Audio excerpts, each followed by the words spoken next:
Si Sayus daw bumili ng ng kape, nasa pa. Bakit? Hindi ko nga alam eh. Kaya punta natin. Utangina naman sana! Utangina mo! Pabing, si Denise, bumili ng kape. O ngayon? Nasa pak.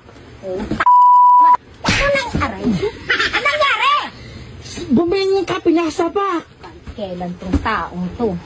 Hindi mo inano, anak mo yun? Hindi mo pinagtanggol? Pinuntahan ko nga doon sa labas. Kahit kailan talaga to eh. Pinuntahan ko doon. Teka lang! Bilisan mo. Teka! Kulit kasi. Sandali lang, sandali. Bilisan mo, Pabing. Eh na. Hindi mo man lang pinagtanggol yung anak mo.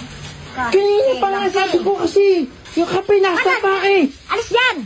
Tawagin mo nga yung anak mo! Dali na! Ayun na pala oh. Okay. Ayan na oh. Anong ginagawa mo? Nasa pakaraw. Ano nga, sa pak, bumili ako ng kape. Tingin!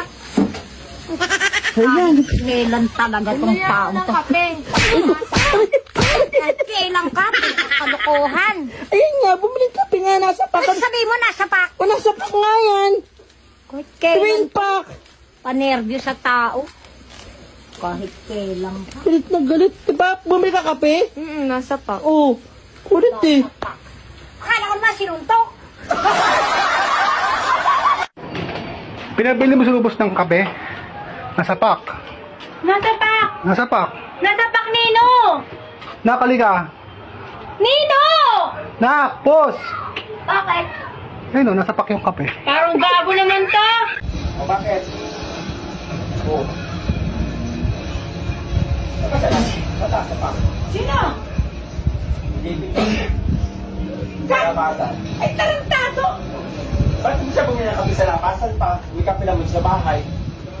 Baka maubos Ano nangyari? Nasa pak daw. Halika nga! Kung tangkinan yan. Sila na nasa pak. Ilan? Tatlo? Lo? Sige. Kung tangkinan yan. Halika! Yeah. Tatlo kape.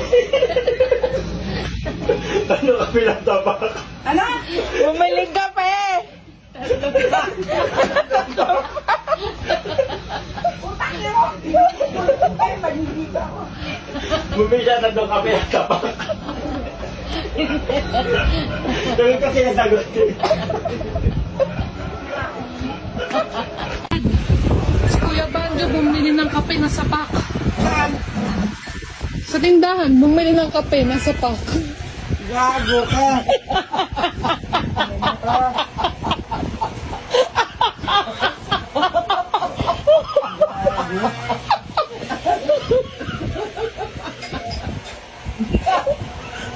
Ano ba siya mo ate? Kuya Banjo, bumili ng kape, nasa po.